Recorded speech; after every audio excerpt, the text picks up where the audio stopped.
Hey everybody, this is Game Freak 10124. Welcome back to more Let's Play Diddy Kong Racing. This video, as you guys already know, based on the title, is going to be my race with the Wizpig. First race against Wizpig plus the first credits sequence of the game. And there'll be a couple other things I'll be doing after that before this video is over with. One thing is showing off one of the particular cheat codes in the game.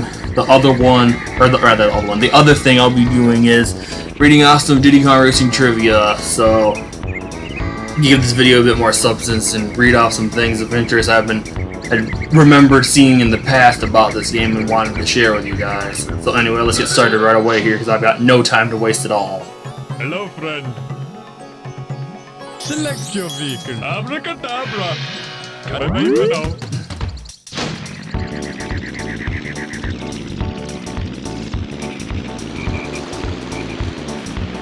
I think they even mirrored the cutscene.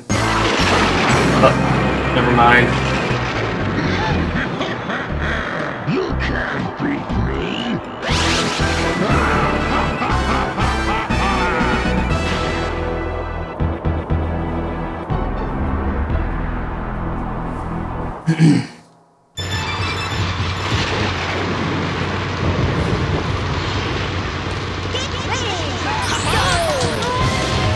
Oh. Crap.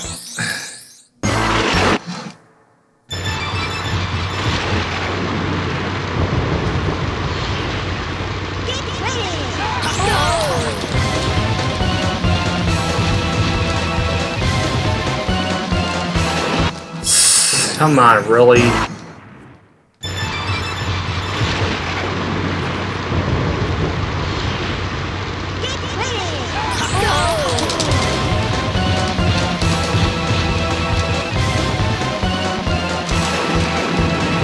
Good God, with your turning drumstick.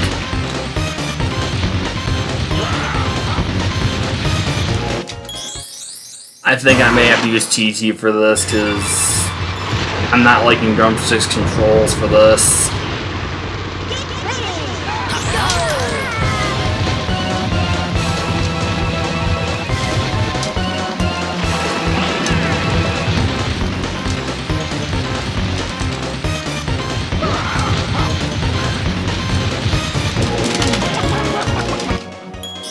I think I'm going to end up using TT even though I want to do this with drumstick because I do not like how he's working out for this.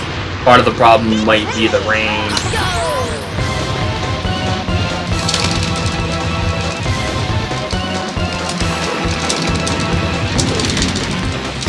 Okay, I might be able to get it then.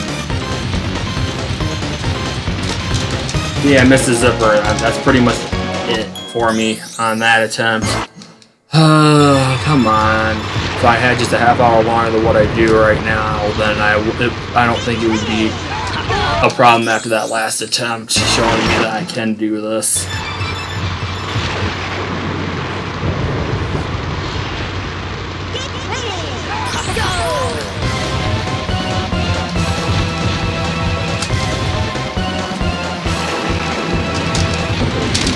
Oh, come on, I didn't get the green.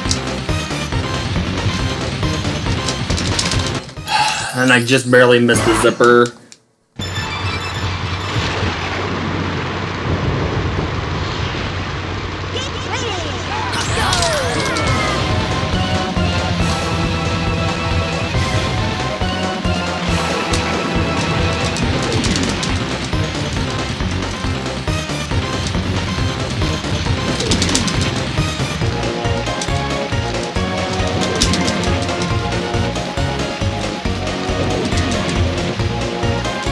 And I missed the zipper.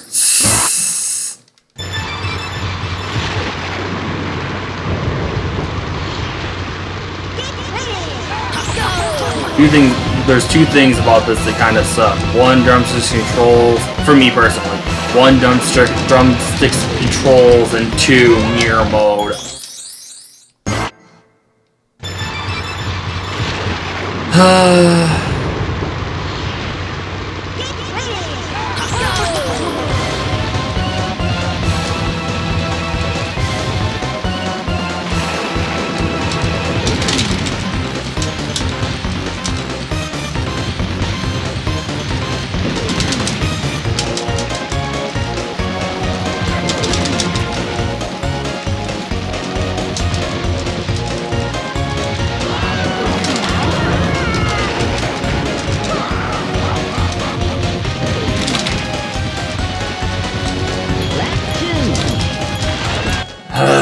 sigh. My arm starts hurting a bit.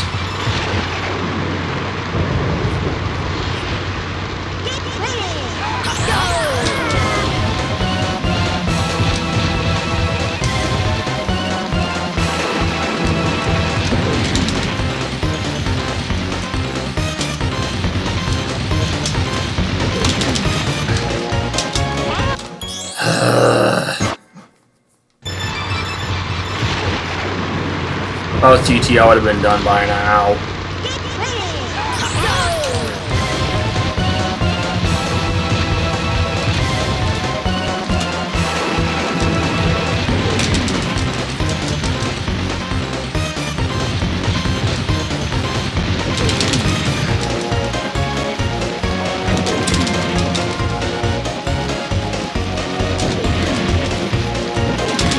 Okay, there we go. Now I got a good start. Please tell me I've got it this time.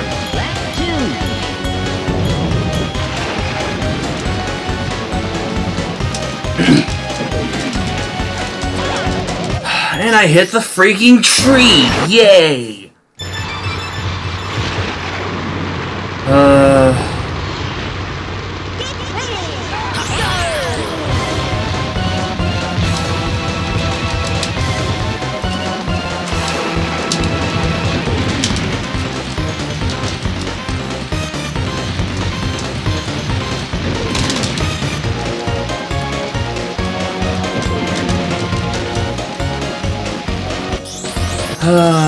Sigh.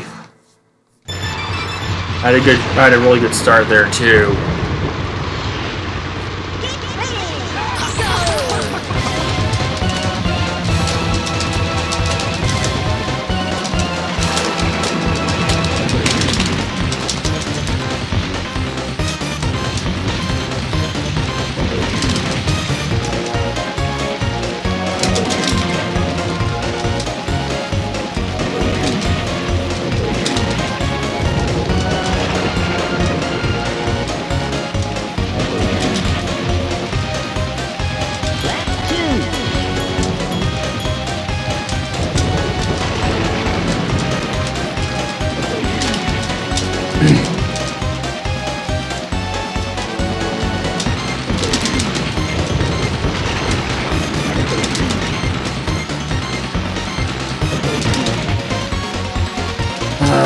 At least I've got a roll good lead on him so I can afford taking that zipper. Come on! Why did I lose so much freaking speed there? That's bullcrap! Like, seriously, that was bullcrap. Why did I lose so much speed? I had such a good lead on him. I'm freaking serious with that. You gotta be kidding me. I freaking had it.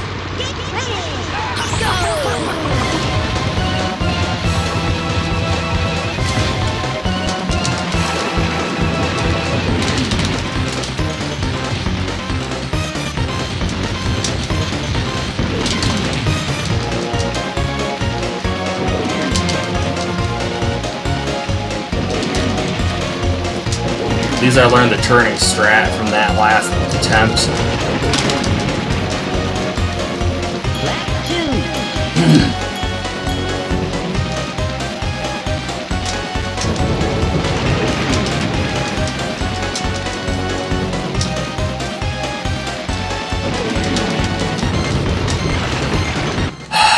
You've got to be kidding me.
Please let me have this. Final lap.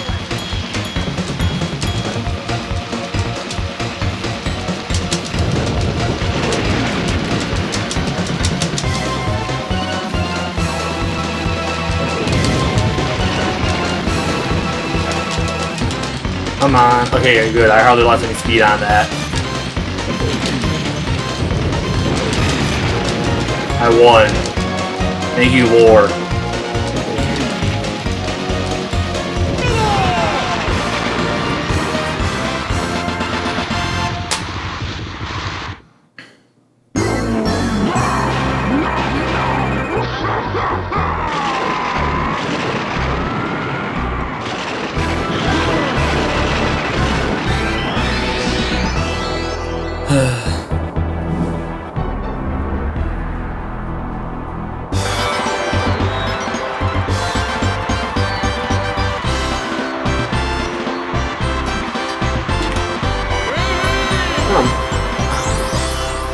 Yippee! Let's party!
Sorry to break the party, worms, but I had to say goodbye.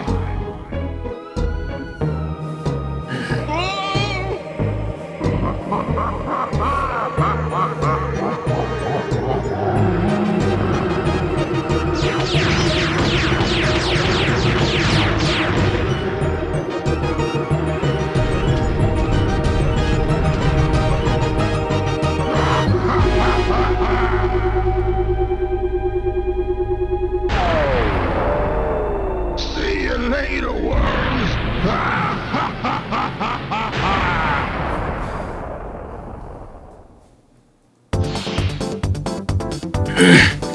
Anyway, guys, during the first set of credits, I'm going to be giving my thoughts on the game, shoutouts, and all that normal stuff because I want to be silent for the entirety of the second credits for this playthrough. So, incredibly fun game. The story and music and everything, almost everything about this game is a huge step up. Like, not obviously it's not the same series as Mario Kart, but for a racing game, it's a huge step up from what Mario Kart 64 brought to the table. Plus, you have the cars, the planes, and the hovercraft. So they did water and flying before Mario Kart 7, long before Mario Kart 7 added the underwater mechanic and the freaking glider mechanic.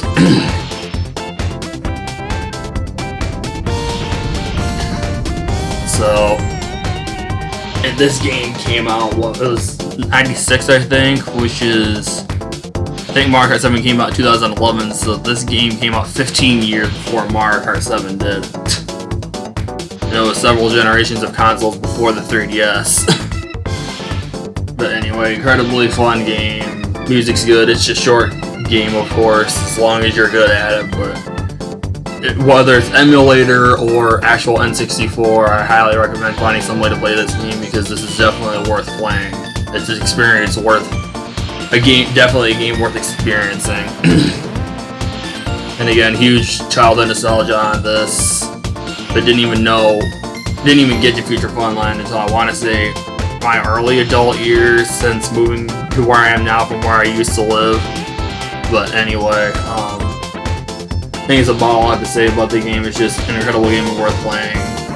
I love the crap out of it and have enjoyed being able to go back and play this game, and I'm also very glad to have finally, not just for the Let's Play, but for myself personally, playing through all the courses with all the vehicles you could play at, or use in them.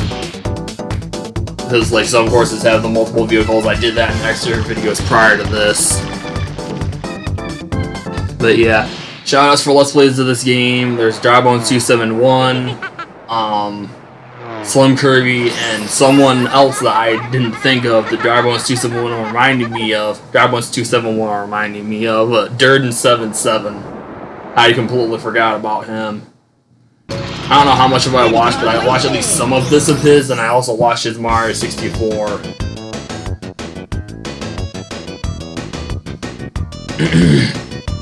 But yeah, that's it for my thoughts on the game and shoutouts. I don't think there's really anything else. Also, I need to go to my next thing. But, Diddy Kong Racing. no, not what I wanted to do.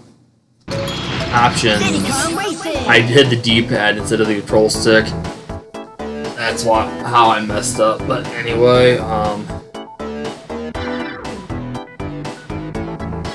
but yeah, and of course I still have Future Funland and one more closing out after this, but just to kind of informally say this now, I hope you guys have enjoyed this Let's Play. But anyway, that said, Magic Codes. This has got to be a reference to Arnold Schwarzenegger.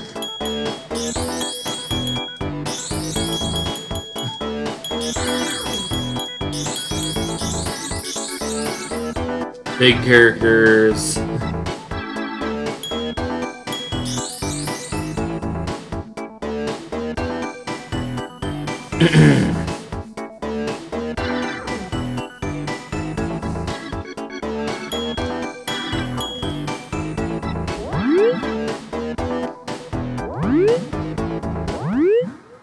But I wanted to show this off, and then I'll end the video off doing going over the trivia I mentioned previously.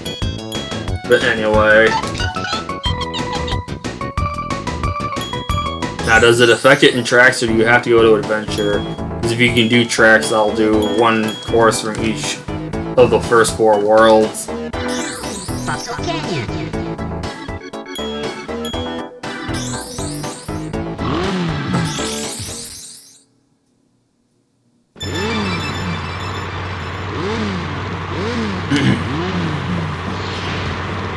Yes. Holy freaking crap. This significantly improves the turning. Wow. However, it could just be me going from Drumstick to Pipsy, but I don't think Pipsy's supposed to ordinarily control like this. Holy crap. It's like you have 100% perfect handling.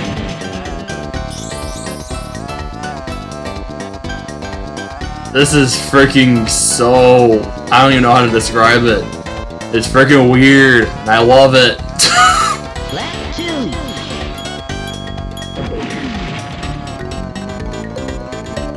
Okay, after this I gotta freaking see how the other 3 characters I've been using for this Let's Play feel. Freaking Banjo, Drumstick, and TT. Seriously, holy crap, the freaking turning.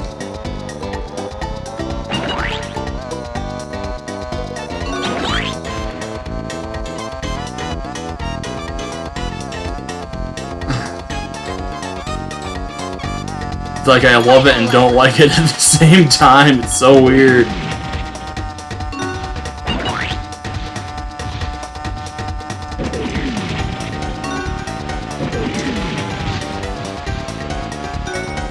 Power up.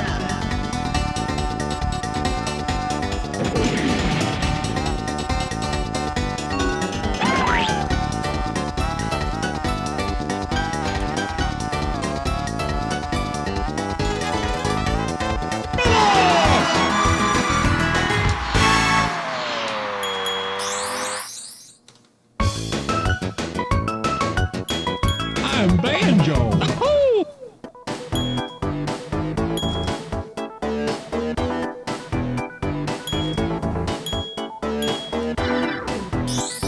Haunted Woods.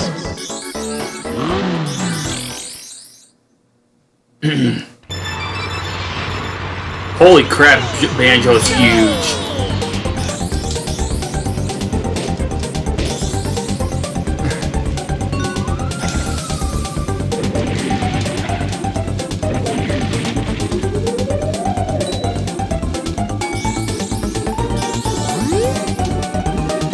I was gonna say, Banjo's so big, let me zoom the camera out a little bit.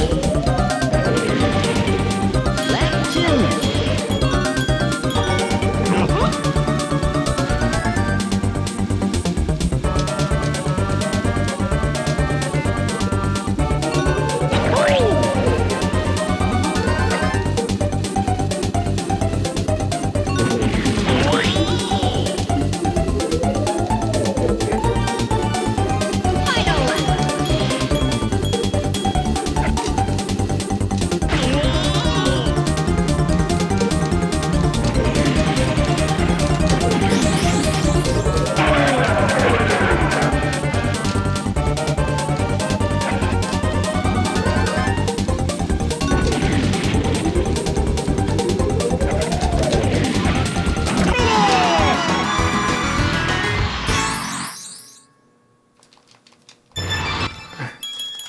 I mean, did you try again?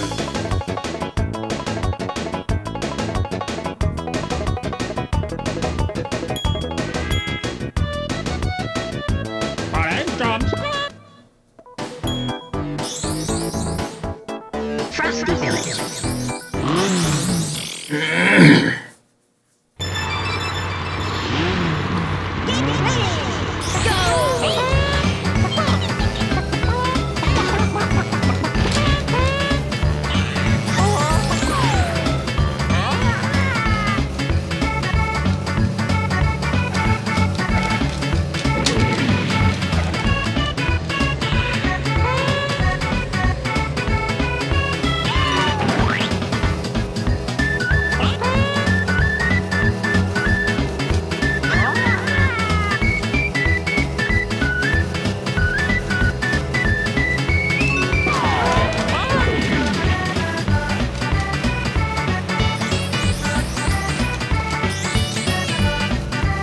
Left 2.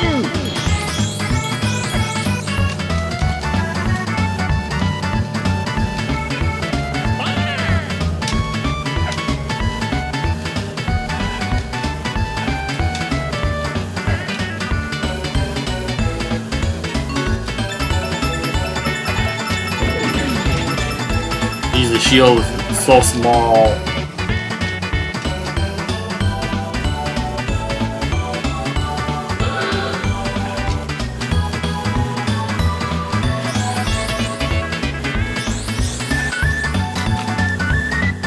Final lap.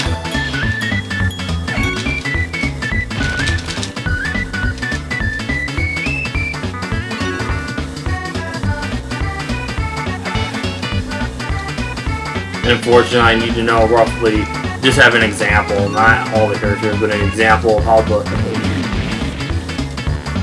hovercraft and playing field, so...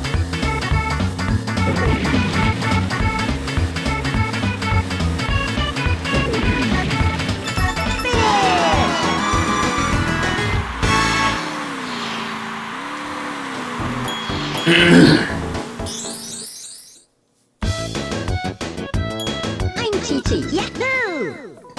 using TT for the rest of this. Actually, I'm a moron. Okay, so I'll use Vapor Alpha and Pirate Lagoon then. Spaceport Alpha.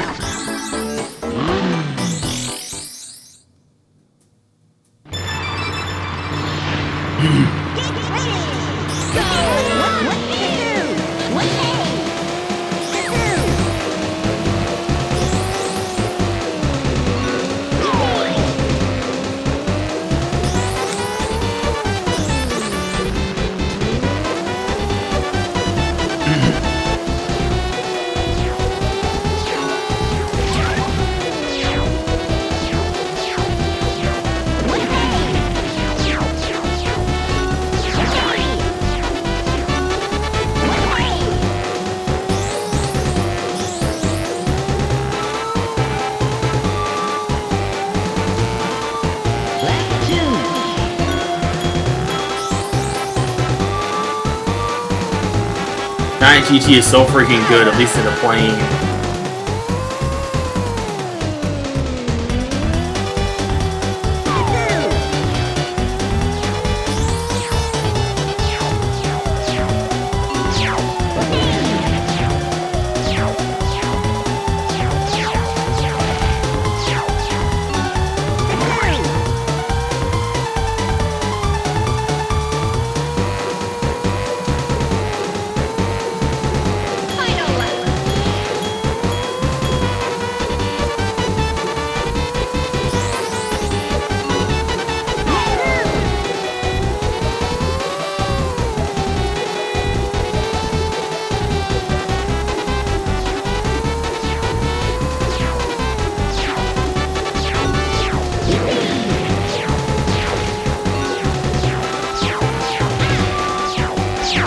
Yay, fail.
Christmas Island.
Here's what I'll do.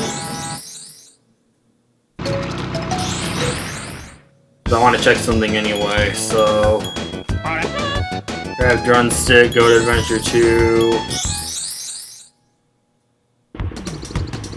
I wouldn't have thought big character was the freaking effect story mode, but it does. Maybe just the driving around, I don't know.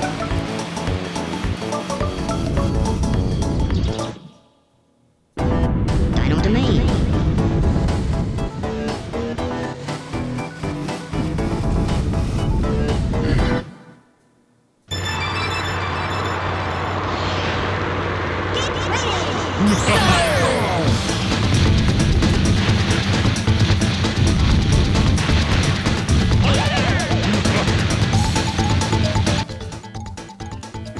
Anyway, I just wanted this music up.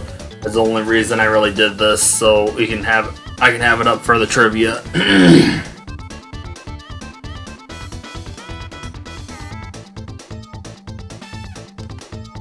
I know it's kind of quiet, but oh well.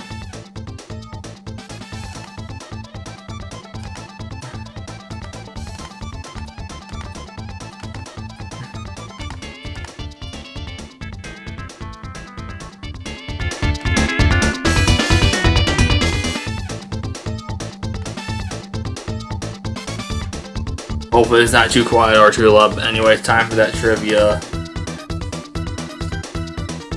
So I'm gonna start off with this. Some of the stuff that are going to end, of course, end up being repeat stuff too.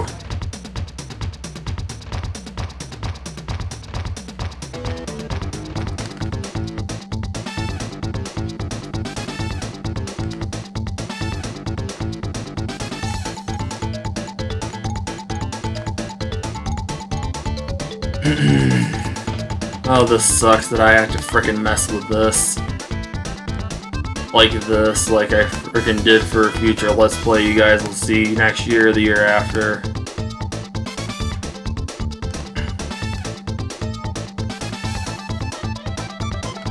Okay, that's good enough for me to monitor my game capture. Okay, so first off is this Christmas Rush. The game got this treatment, but for a good reason. After Banjo-Kazooie got delayed to summer 1998, Rare had to have some AAA games to put out around the Christmas season 1997. And the game they had at that point, which was miles away from the game you're reading an article about now, was revised extensively and ultimately published to mid to late November. According to the consensus, the Rush state of the game did very little to hinder the actual playing experience. Executive meddling. The addition of Diddy Kong Racing was apparently suggested by Shigeru Miyamoto during the game's early development. The team didn't like the idea at first, but have since stated that it was a good addition. Yeah, of course it was, because it's a character people would recognize. Exiled from continuity. Banjo & Conquer for the DS remake due to the franchise's continuing on Microsoft systems. Tip Tub was left intact though, likely because his presence in the Banjo series is minor enough they didn't really care. Follow the leader. As a kart racer, this game follows Mario Kart right down to having 8 racers per race and pickups on the track, which is items I do believe. Unlike Mario Kart 64, which excluded the secondary pickup that increased top speed, coins, and the jump to 3D, Diddy Kong Racing has bananas that can be collected during a race and serve a similar purpose. Keep circulating the tapes. Is the sole Rare game with both Nintendo-owned and Microsoft-owned characters in it. The N64 version of the game hasn't seen a digital re-release by either company, while the DS remake exists as no digital version on the Wii U.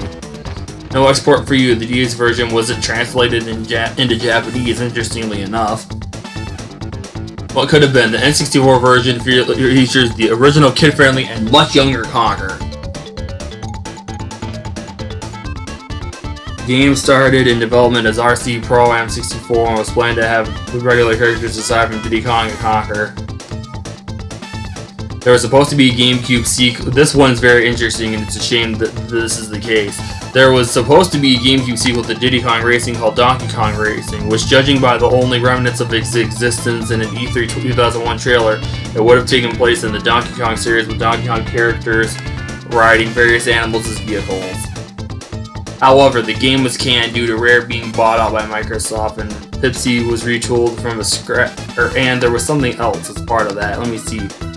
Okay, there was some stuff taken out. Okay, let me go back a bit. With Dong Young's characters riding various animals as vehicles. Of the original game sequel hook ending is To be taken into consideration, Wizpig may had also returned. However, the game was canned due to Rare being bought out by Microsoft, and presumably as a result of the buyout, to be continued credits are moved in the remake.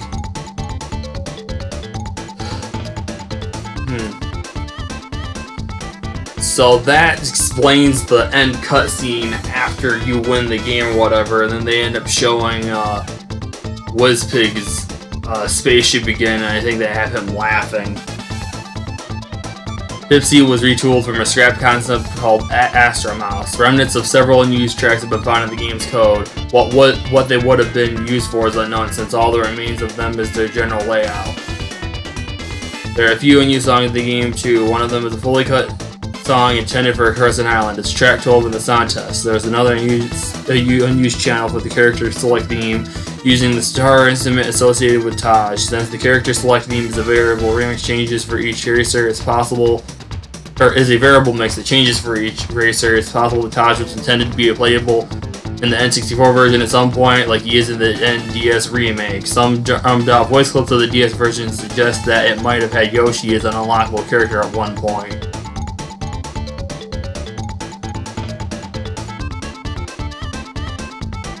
Okay, so now let me see here.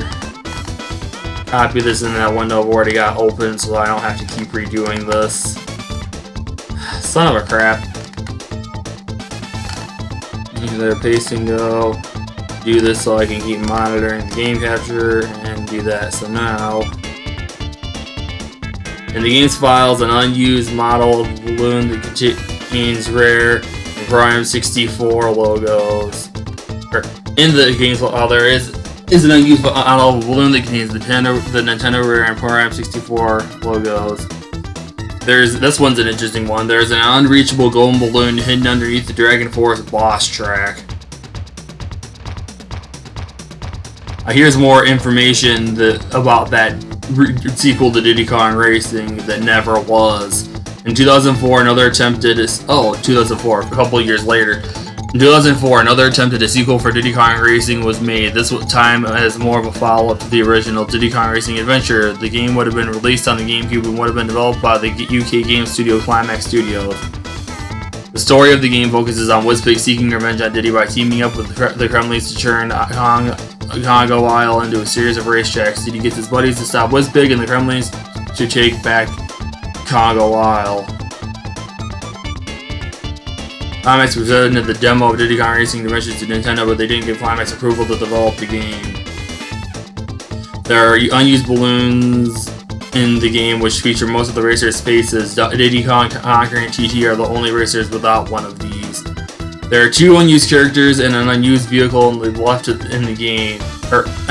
There are 2 unused characters and an unused vehicle left in the game that are accessible only with cheat devices.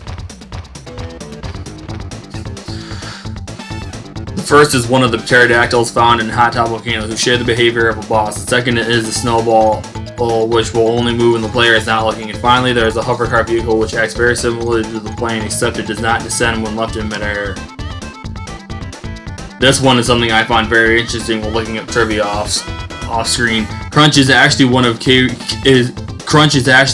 K. Rool's spies sent to investigate why Diddy Kong and his friends are on Timber's Island and to see if they're hatching some kind of anti-Kremlin plot.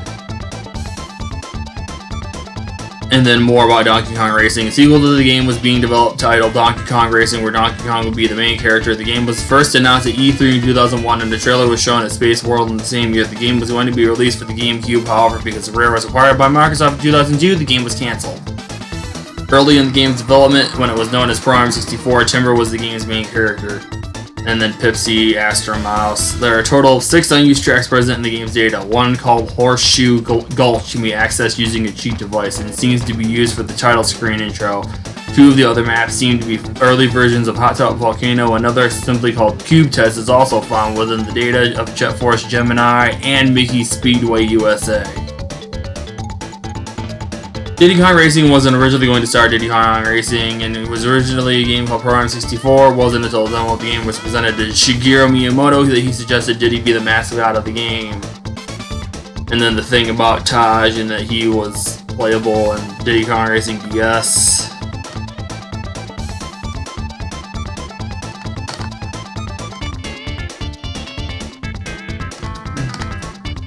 pull up my next one here. By beating the game, a player would get a secret password that they can import at the main menu, which would unlock a special feature. For instance, the password Arnold would make all characters huge. Seeing this in trivia is why I even opted to make the characters big like I have in this video. From the other playable characters, both Banjo and Conker are their own games. Banjo-Kazooie and Tooie, and then Conker's Bad Fur Day. Conker Arrive Live and Reloaded, 2005.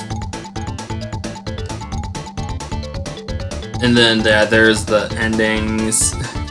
Both of them give a secret password. Drumstick and TT.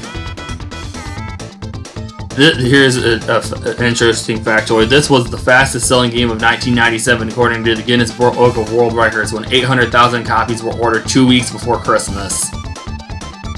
The name of the 4 bosses are... Okay, never mind, not that. Diddy Kong Pilot and Diddy Donkey Kong Racing were planned, but canceled because they're rare.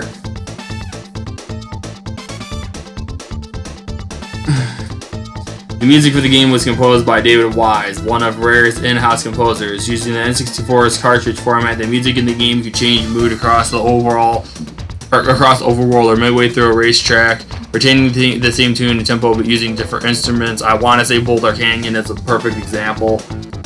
Without being hampered by load times. This was the first Rare game to use this technique. It was later used in Banjo-Kazooie and Donkey Kong 64, and I imagine Tooie as well.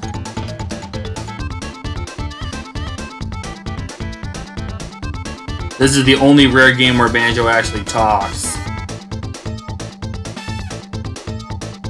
So anyway, this next one... 2 more of these pages, this one and the next one.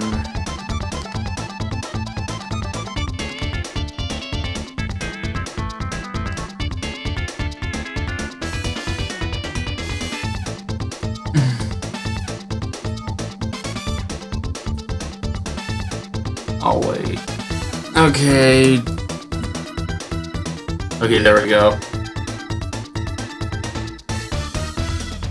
The N64 version of the game is one of the few in which Diddy Kong appears on his own without his Kong brethren. One track, Greenwood Village, appears as an unlockable track in the video game Jet Force Gemini as part of the unlockable racing mode.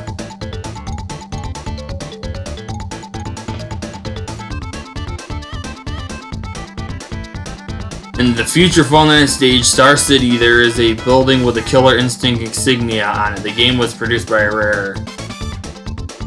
When the player faces Bluey the Walrus the second time, his voice sounds different, which is very interesting. The tunes of Walrus Cove and Frosty Village are based on instrumental Christmas carols. That was another one of the main things I was wanting to find out about.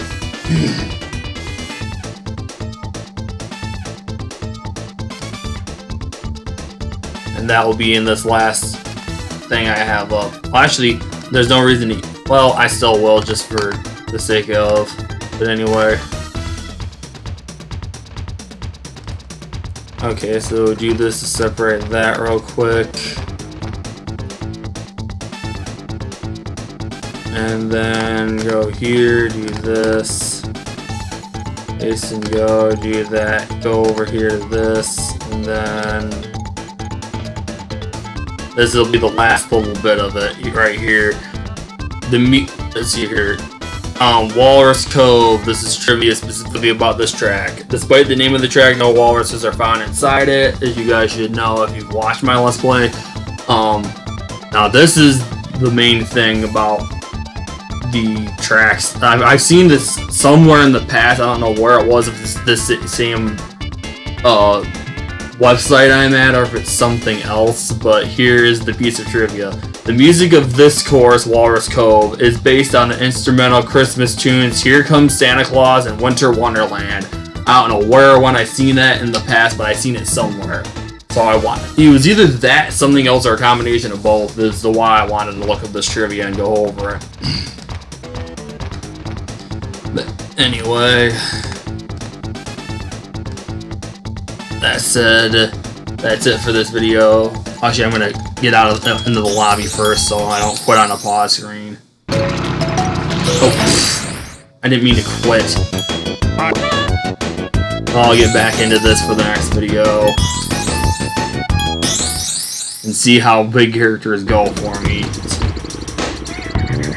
So anyway guys, that said, that's it for this video. I hope you guys all enjoyed this video. And I'll see you guys next time for more Let's Play Diddy Kong Racing. As long as game capture issues don't happen, it'll be the finale, but it'll be a two-parter because I'll have all the stuff I do in Feature Funland in the first video, and then the second Wizpig Race and the credits video, and the second Wizpig Race and the second credits in its own video to end off the Let's Play. So anyway, see you guys next time. Bye everybody.